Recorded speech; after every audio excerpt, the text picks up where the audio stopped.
Welcome to Odia tutor classes.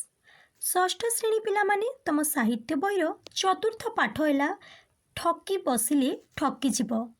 आज पिले यही पाठ रे जहाँ सब प्रश्न रही तार उत्तर आमे करिबा। वीडियोटी को शेष चाहि देख। जो पिला माने चैनल रे नुआ अछ चैनल टी को सब्सक्राइब कर दियो।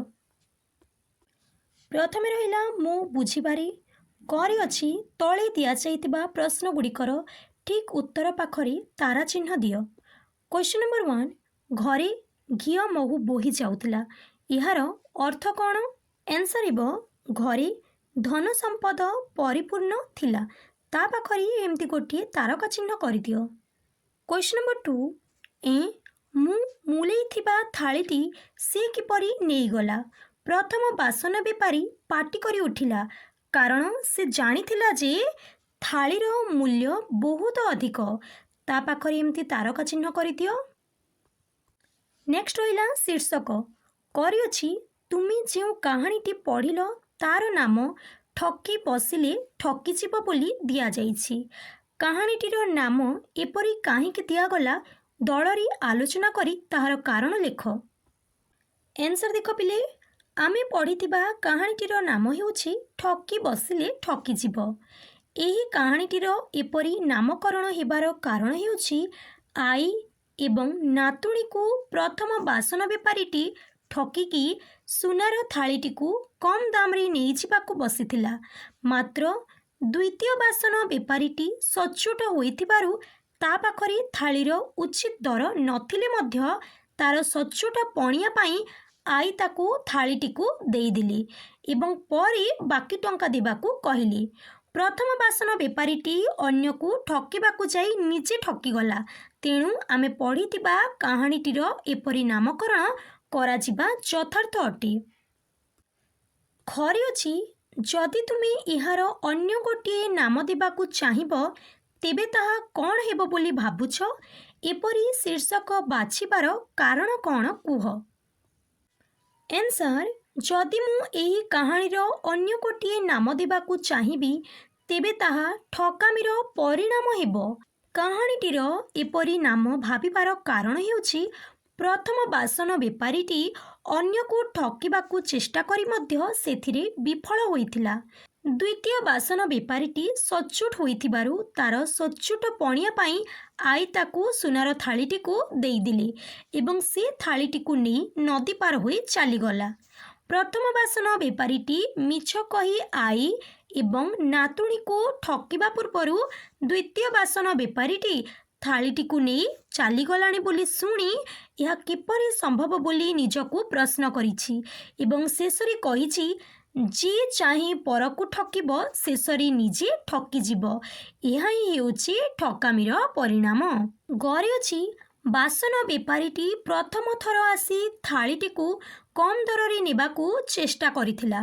जेतेबेले से पुणी थरे थालीटी नेबाकू आसिला तार दर काहीकि बढ़ाई चलिला? आंसर बासन बेपारीटी प्रथम थर आसी थालीटी को कम दर रे नेबाकू चेष्टा करिथिला। जेतेबेले से पुणी थरे थालीटी को नेबाकू आसिला सेतेबेले से थालीटीर दर बढ़ाई चलिला कारण से जानिथिला जे थालीटी खांटी सुनारी तैयारी होइछि जहार दाम लक्षे टंका हेबो। तेणु से दर बढ़े बढ़े 100 टंका पर्यंत चलीथिला जहा फଳରେ से आई एवं नातुणी को ठकी सुना थालीटी को नहीं जिबो बोली भाबिथिला। नेक्स्ट रहिला गद्यांश उपरि आलोचना। कहानी रु बाछि किछि वाक्य निम्नरे दिया जाइछि सेगुडी को पढ़ और ता उपरि आलोचना करी लेख। एठी जो सब वाक्य रहिछि पिले यह हला तमर सरलार्थ। प्रथमे रहिछि देख सेमाने सुना थालियारे खाउथिले। प्रथमे लिखिदेब सेमाने लास्ट को लिखिब खाउथिले। उक्त गद्यांशटी पठित साहित्य बहिर ठकी बसिले ठकी जीव प्रबंधरू आसी अछि। एठारी लेखक बंशीधर दास आई नातुणी अतीतर समृद्धि विषय रे वर्णना करिछंती। ସମୟ ସବୁବେଳେ ସମାନ ନଥାଏ। ବର୍ତ୍ତମାନ ଯେଉଁ ଆଈ ନାତୁଣୀ ଦୁଃଖରେ ଅଛନ୍ତି, ଅତୀତରେ ସେମାନଙ୍କ ଅବସ୍ଥା ଅତି ରାଜକୀୟ ଥିଲା। ସେମାନଙ୍କ ପୁଅମାନେ ବ୍ୟବସାୟ କରି କୋଟି କୋଟି ଟଙ୍କା ରୋଜଗାର କରୁଥିଲେ। ସେମାନଙ୍କ ସମୃଦ୍ଧି ଏତେ ଥିଲା ଯେ ସେମାନେ ସାଧାରଣ ବାସନ ବଦଳରେ ସୁନା ଥାଳି ବ୍ୟବହାର କରୁଥିଲେ। ଉକ୍ତ ପ୍ରସଙ୍ଗଟି ସେମାନଙ୍କର ଐଶ୍ୱର୍ଯ୍ୟ ଓ ଉଚ୍ଚ ସାମାଜିକ ସ୍ଥିତିକୁ ଦର୍ଶାଉଛି। ନେକ୍ସଟ ରହିଲା ହେ, ଏଇଟା ଗୋଟେ ଚିଜରେ ଚିଜ, ୟାକୁ ପୁଣି ମୁଲେଇବେ। ଆନ୍ସର ଦେଖ ପିଲେ, ପ୍ରଥମେ ଏମିତି ହେ ଲେଖିଦେବ, ଲାଷ୍ଟକୁ ଲେଖିବ ମୁଲେଇବି। ଉକ୍ତ ଗଦ୍ୟାଂଶଟି ପଠିତ ସାହିତ୍ୟ ବହିର ଠକି ବସିଲେ ଠକିଯିବ ପ୍ରବନ୍ଧରୁ ଆସିଅଛି। ଏଠାରେ ଲେଖକ ବଂଶୀଧର ଦାସ ବାସନ ବେପାରୀର ଛନ୍ଦ କପଟ ଓ ଠକାମି ମନୋଭାବ ପ୍ରକାଶ କରିଛନ୍ତି। ପ୍ରଥମ ବେପାରୀ ଜଣକ ଅତି ଚତୁର ଓ ଲୋଭୀ ଥିଲା। ସେ ଥାଳିଟିକୁ ପରୀକ୍ଷା କରିବା ପରେ ଜାଣିପାରିଲା ଯେ ତାହା ଖାଣ୍ଟି ସୁନାର, କିନ୍ତୁ ସେ ବୁଢ଼ୀକୁ ଠକିବା ପାଇଁ ଅଭିନୟ କରି କହିଲା ଯେ ଏହା ଏକ ଚିଜରେ ଚିଜ ବା ଅଦରକାରୀ ଜିନିଷ। ସେ ଥାଳିଟିକୁ ଉପହାସ କଲା ଯେପରି ବୁଢ଼ୀ ତାର ପ୍ରକୃତ ମୂଲ୍ୟ ଜାଣିପାରିବ ନାହିଁ ଏବଂ ସେ ତାକୁ ଅତି ସାମାନ୍ୟ ଦାମରେ କିଣିନେବ। ନେକ୍ସଟ ରହିଲା ବାପ, ତୁମେ ଯେଉଁ ସତ ପଦକ କହିଲ ସେ ପଦକ ଲକ୍ଷେ। ଆନ୍ସର ଦେଖ ପିଲେ, ପ୍ରଥମେ ଲେଖିବ ବାପ, ଲାଷ୍ଟକୁ ଲେଖିବ ଲକ୍ଷେ। ଉକ୍ତ ଗଦ୍ୟାଂଶଟି ପଠିତ ସାହିତ୍ୟ ବହିର ଠକି ବସିଲେ ଠକିଯିବ ପ୍ରବନ୍ଧରୁ ଆସିଅଛି। ଏଠାରେ ଲେଖକ ବଂଶୀଧର ଦାସ ସାଧୁତା ଓ ସତ୍ୟର ମହିମା ବର୍ଣ୍ଣନା କରିଛନ୍ତି। ଦ୍ୱିତୀୟ ବାସନ ବେପାରୀ ଜଣକ ଅତ୍ୟନ୍ତ ସଚ୍ଚୋଟ ଥିଲେ। ସେ ଥାଳିର ଅସଲ ରହସ୍ୟ ଜାଣିବା ପରେ ବୁଢ଼ୀକୁ ଠକିବା ପରିବର୍ତ୍ତେ ସତ କଥା କହିଦେଲେ ଯେ ଏହା ସୁନା ଥାଳି ଏବଂ ଏହାର ଦାମ ପ୍ରାୟ ଲକ୍ଷେ ଟଙ୍କା ହେବ। ବୁଢ଼ୀ ଅନୁଭବ କଲେ ଯେ ଧନ ସମ୍ପତ୍ତି ଅପେକ୍ଷା ଜଣେ ମଣିଷର ସାଧୁତା ଓ ସତ୍ୟବାଦିତା ଅଧିକ ମୂଲ୍ୟବାନ। ତେଣୁ ସେ କହିଲେ ଯେ ବେପାରୀର ସେହି ସତ ପଦକ ଲକ୍ଷେ ଟଙ୍କାଠାରୁ ବି ବଡ଼। ନେକ୍ସଟ ରହିଲା ବୁଢ଼ୀର କଥା ଶୁଣି ବେପାରୀ ଆଖିରୁ ଲୁହ ଝରି ପଡ଼ିଲା। ଆନ୍ସର ଦେଖ, ପ୍ରଥମେ ଲେଖିବ ବୁଢ଼ୀର, ଲାଷ୍ଟକୁ ଲେଖିବ ଝରି ପଡ଼ିଲା। ଉକ୍ତ ଗଦ୍ୟାଂଶଟି ପଠିତ ସାହିତ୍ୟ ବହିର ଠକି ବସିଲେ ଠକିଯିବ ପ୍ରବନ୍ଧରୁ ଆସିଅଛି। ଏଠାରେ ଲେଖକ ବଂଶୀଧର ଦାସ ସାଧୁ ବେପାରୀର କୋମଳ ହୃଦୟ ଓ ମାନବିକ ସମ୍ବେଦନଶୀଳତାର ଏକ ଜୀବନ୍ତ ଚିତ୍ର ବର୍ଣ୍ଣନା କରିଛନ୍ତି। ସାଧୁ ବାସନ ବେପାରୀଟି ଯେତେବେଳେ ବୃଦ୍ଧା ଆଈଙ୍କ ମୁହଁରୁ ତାଙ୍କ ପରିବାରର ଅତୀତ ସମୃଦ୍ଧି ଓ ବର୍ତ୍ତମାନର ଅତି ଦୟନୀୟ ଦାରିଦ୍ର୍ୟର କରୁଣ କାହାଣୀ ଶୁଣିଲା, ସେତେବେଳେ ସେ ଦୁଃଖରେ ଅଭିଭୂତ ହୋଇପଡ଼ିଥିଲା। ଗଳ୍ପ ଅନୁସାରେ ଆଈ ଓ ନାତୁଣୀ ଦିନେ ଅତି ସମ୍ଭ୍ରାନ୍ତ ଓ ଧନୀ ପରିବାରର ଲୋକ ଥିଲେ। କିନ୍ତୁ କାଳକ୍ରମେ ସବୁକିଛି ହରାଇ ସେମାନେ ଆଜି ଏତେ ଗରିବ ଯେ ଦିବେଳା ଦିମୁଠା ଖାଇବାକୁ ମଧ୍ୟ ପାଉନାହାନ୍ତି। ପେଟ ବିକଳରେ ସେମାନେ ଘରର ଶେଷ ସମ୍ପତ୍ତି ସୁନା ଥାଳିଟିକୁ ବିକ୍ରି କରିବାକୁ ବସିଛନ୍ତି। ସାଧୁ ବେପାରୀ ଜଣକ କେବଳ ବ୍ୟବସାୟ ଲାଭ ଚାହୁଁନଥିଲା, ତା ଭିତରେ ଜଣେ ଦୟାଳୁ ମଣିଷ ରହିଥିଲା। ଜଣେ ଏତେ ବଡ଼ ଘରର ମହିଳା ଆଜି ସାମାନ୍ୟ ଖାଦ୍ୟ ପାଇଁ ନିଜର ସ୍ମୃତିକୁ ବିକ୍ରି କରୁଛନ୍ତି, ଏହା ଜାଣିବା ପରେ ବେପାରୀର ହୃଦୟ ତରଳିଗଲା। ପରର ଦୁଃଖକୁ ନିଜର ମନେକରି ତା ଆଖିରୁ ଆପେ ଆପେ ଲୁହ ଝରି ଆସିଲା।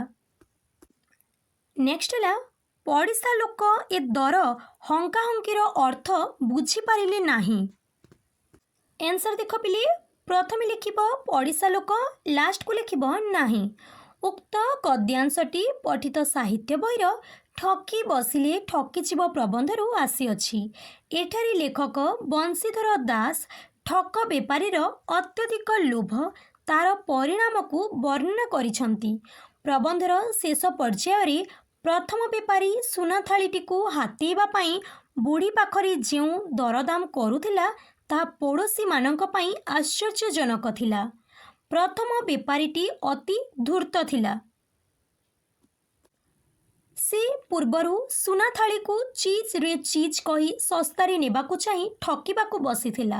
କିନ୍ତୁ ଯେତେବେଳେ ସେ ଜାଣିଲା ଯେ ଥାଳିଟି ଅନ୍ୟ ବେପାରୀ ନେଇଯାଇଛି। ସେ ଲୋଭରେ ପାଗଳ ହୋଇ ଉଠିଲା। ସେ ଭାବୁଥିଲା କାଳେ ବୁଢ଼ୀ ପାଖରେ ଥାଳିଟି ଥାଇପାରେ। ତେଣୁ ସେ ଟଙ୍କେ 2 ଟଙ୍କା କହୁଥିବା ଲୋକଟି ହଠାତ୍ 100 ଟଙ୍କା ପର୍ଯ୍ୟନ୍ତ ଦର ବଢ଼େଇ ପାଟି କଲା। ପଡ଼ିଶା ଘର ଲୋକମାନେ ଥାଳିଟି ସୁନାର ବୋଲି ଜାଣିନଥିଲେ। ସେମାନଙ୍କ ଆଖିରେ ତାହା ଏକ ମଇଳା ଓ ପୁରୁଣା ଥାଳି ଥିଲା। ତେଣୁ ଗୋଟିଏ ଅଦରକାରୀ ଥାଳି ପାଇଁ ବେପାରୀ କାହିଁକି ଏତେ ଟଙ୍କା ଦେବାକୁ ପାଗଳ ହେଉଛି ତାହା ସେମାନଙ୍କୁ ଅଡ଼ୁଆ ଲାଗିଲା। ନେକ୍ସଟ ହେଲା ଚିନ୍ତା କରିବା। କାହାଣୀଟିକୁ ପୁଣି ଥରେ ପଢ଼। ନିମ୍ନରେ ଦିଆଯାଇଥିବା ବାକ୍ୟଗୁଡ଼ିକୁ ବୁଝି ଲେଖ। ଆଈ ନାତୁଣୀ ବସି ଗଲା କଥା ଭାବୁଛନ୍ତି। ବୁଢ଼ୀ ଏଥର ତାର ଗଲା ଦିନର କଥା କହିଗଲା। ସବୁ ଶୁଣି ବେପାରୀ ଆଖିରୁ ଲୁହ ଝରି ପଡ଼ିଲା। ଏଥିରୁ ଜଣାଗଲା ଯେ ଆଈ ନାତୁଣୀ ଦୁଃଖରେ ଥିଲେ। ବାସନ ବେପାରୀ ମଧ୍ୟ ସେମାନଙ୍କ କଥା ଶୁଣି ଦୁଃଖ ଅନୁଭବ କଲା। ତୁମେ କୁହ, ଆଈ ନାତୁଣୀଙ୍କ ଦୁଃଖ ଅନୁଭବ ଏବଂ ବାସନ ବେପାରୀର ଦୁଃଖ ଅନୁଭବ ମଧ୍ୟରେ ପାର୍ଥକ୍ୟ କ'ଣ? ଆନ୍ସର ଦେଖ ପିଲେ। ଆଈ ନାତୁଣୀଙ୍କର ଦୁଃଖ ଥିଲା ନିଜର ବର୍ତ୍ତମାନର ଦାରିଦ୍ର୍ୟ, ଖାଦ୍ୟର ଅଭାବ ଏବଂ ଅତୀତର ସ୍ମୃତି ଯୋଗୁଁ। କିନ୍ତୁ ସଚ୍ଚୋଟ ବାସନ ବେପାରୀର ଦୁଃଖ ନିଜ ପାଇଁ ନଥିଲା। ତାହା ଥିଲା ଆଈ ନାତୁଣୀଙ୍କ କରୁଣ ଅବସ୍ଥା ଦେଖି ଉପୁଜିଥିବା ସହାନୁଭୂତି ଓ ନିଃସ୍ୱାର୍ଥପର ଦୁଃଖ। ନେକ୍ସଟ ରହିଲା ପିଲେ ଦିନଚର୍ଯ୍ୟା। କରିଅଛି କାହାଣୀଟି ପଢ଼ି ତୁମେ ଆଈ ନାତୁଣୀଙ୍କ ଦିନ କିପରି କଷ୍ଟରେ କଟୁଥିଲା ସେ ବିଷୟରେ ଜାଣିପାରିଲ। ସେହିଭଳି ବିଭିନ୍ନ ଗରିବ ଅସହାୟ ଲୋକଙ୍କ ଜୀବନ କିପରି ବିତୁଥିବ ତାହା ଅନୁମାନ କରିପାରୁଥିବ। ଏହିଭଳି ଜଣେ ବ୍ୟକ୍ତିଙ୍କ ଦିନଚର୍ଯ୍ୟା ବିଷୟ ଚିନ୍ତା କରି ଲେଖ। ଆନ୍ସର, ଜଣେ ଅସହାୟ ଗରିବ ବ୍ୟକ୍ତିଙ୍କ ଦିନ ଅତ୍ୟନ୍ତ କଷ୍ଟରେ କଟେ। ସେ ସକାଳୁ ଉଠିବା ମାତ୍ରେ ତାଙ୍କ ମନରେ ପ୍ରଥମ ଚିନ୍ତା ଆସେ, ଆଜି ମୁଠାଏ ଖାଇବାକୁ ମିଳିବ ତ? ସେ ସାରାଦିନ ଶାରୀରିକ ପରିଶ୍ରମ କରନ୍ତି କିମ୍ବା କାମ ସନ୍ଧାନରେ ବୁଲନ୍ତି। ଖରା, ବର୍ଷା ବା ଶୀତର କଷ୍ଟ ସହି ସେ ପରଦୁଆରେ ଲାଗି କିଛି ରୋଜଗାର କରନ୍ତି। ସନ୍ଧ୍ୟାରେ ଯଦି କିଛି ମିଳେ ତେବେ ଚୁଲି ଜଳେ, ନଚେତ୍ ପାଣି ପିଇ ଶୋଇବାକୁ ପଡ଼େ। ଘରେ ଅଛି ତୁମେ ସକାଳୁ ଉଠି ଶୋଇବା ଯାଏଁ କିପରି ଦିନ ବିତାଅ ତାହା ଖାତାରେ ଲେଖ। ଆନ୍ସର, ମୁଁ ସକାଳୁ ସୂର୍ଯ୍ୟୋଦୟ ପୂର୍ବରୁ ଶଯ୍ୟା ତ୍ୟାଗ କରି ନିତ୍ୟକର୍ମ ସାରି କିଛି ସମୟ ବ୍ୟାୟାମ ପ୍ରାର୍ଥନା କରେ। ତାପରେ ମୁଁ ମୋର ପାଠ ପଢ଼ି ଖାଇସାରି ବିଦ୍ୟାଳୟ ଯାଏ। ସ୍କୁଲରୁ ଫେରିବା ପରେ କିଛି ସମୟ ଖେଳାଖେଳି କରେ। ସନ୍ଧ୍ୟାରେ ପୁଣି ପାଠ ପଢ଼େ ଏବଂ ରାତିରେ ପରିବାର ଲୋକଙ୍କ ସହ ଖାଇସାରି ଠିକ୍ ସମୟରେ ଶୋଇବାକୁ ଯାଏ। ନେକ୍ସଟ ହେଲା କାହାଣୀର ରଚନା ଶୈଳୀ। କରିଅଛି ଉକ୍ତ କାହାଣୀର କେଉଁ କଥାଟି ତୁମକୁ ପସନ୍ଦ ଲାଗିଲା ତାହା ସାଙ୍ଗମାନଙ୍କ ସହ ଆଲୋଚନା କରି ଲେଖ। ଆନ୍ସର, ମୋତେ କାହାଣୀର ସେହି କଥାଟି ବହୁତ ପସନ୍ଦ ଲାଗିଲା ଯେଉଁଠି ବୁଢ଼ୀ କହିଲା, ବାପ, ତୁମେ ଯେଉଁ ସତ ପଦକ କହିଲ ସେ ପଦକ ଲକ୍ଷେ। ଏହା ଦର୍ଶାଏ ଯେ ଦୁନିଆରେ ଟଙ୍କା ପଇସା ସବୁକିଛି ନୁହେଁ, ମଣିଷର ସାଧୁତା ହିଁ ତାର ଅସଲ ସମ୍ପତ୍ତି। ଘରେ ଅଛି ପଢ଼ିଥିବା କାହାଣୀଟି ତୁମକୁ କାହିଁକି ଭଲ ଲାଗିଲା ତାହା ଦଳରେ ଆଲୋଚନା କରି ଲେଖ। ଆନ୍ସର, ଏହି କାହାଣୀଟି ଭଲ ଲାଗିବାର ମୁଖ୍ୟ କାରଣ ହେଉଛି ଏହାର ନୈତିକ ଶିକ୍ଷା।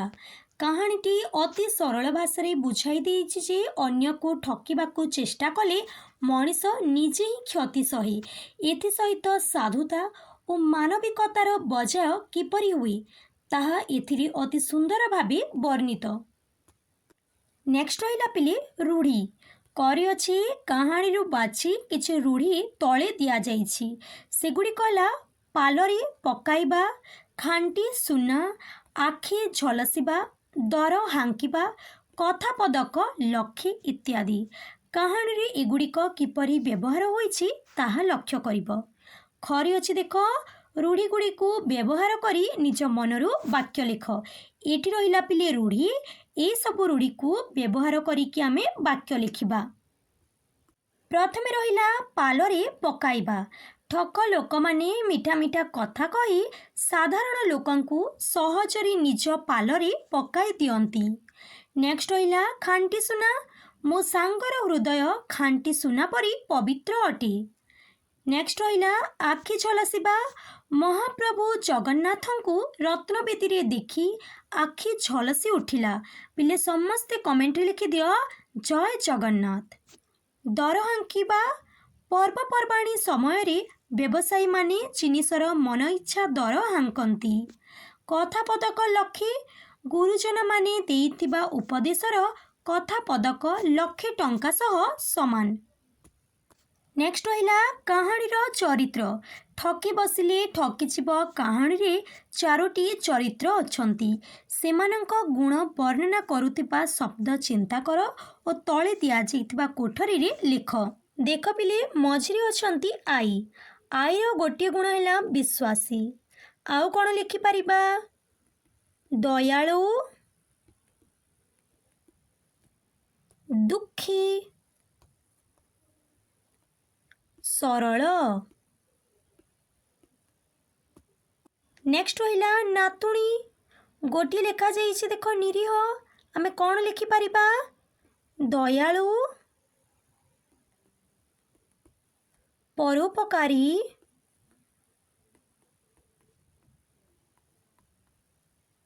ଗେହ୍ଲି।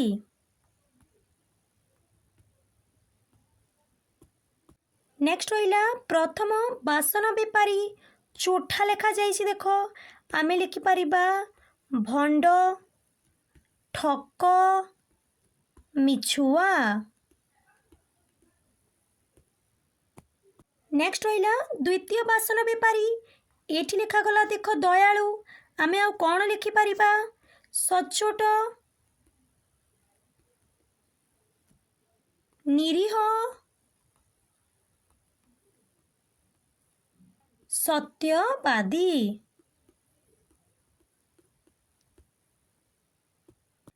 ତାହେଲେ ଏତିକି ଥିଲା ପିଲେ ତମର ପାଠ୍ୟ ଅନ୍ତର୍ଗତ ପ୍ରଶ୍ନ ଉତ୍ତର। ପାଠ ବାହାରୁ ଯାହା ସବୁ ପ୍ରଶ୍ନ ରହିଛି ତାକୁ ତମେ ନିଜେ କରିବାକୁ ଚେଷ୍ଟା କରିବ। ଭିଡ଼ିଓଟିକୁ ଲାଇକ୍ କରିଦିଅ, ତମ ସାଙ୍ଗମାନଙ୍କ ସହ ସେୟାର କରିଦିଅ। ଯେଉଁ ପିଲାମାନେ ଚ୍ୟାନେଲରେ ନୂଆ ଅଛ ଚ୍ୟାନେଲଟିକୁ ସବସ୍କ୍ରାଇବ୍ କରିଦିଅ।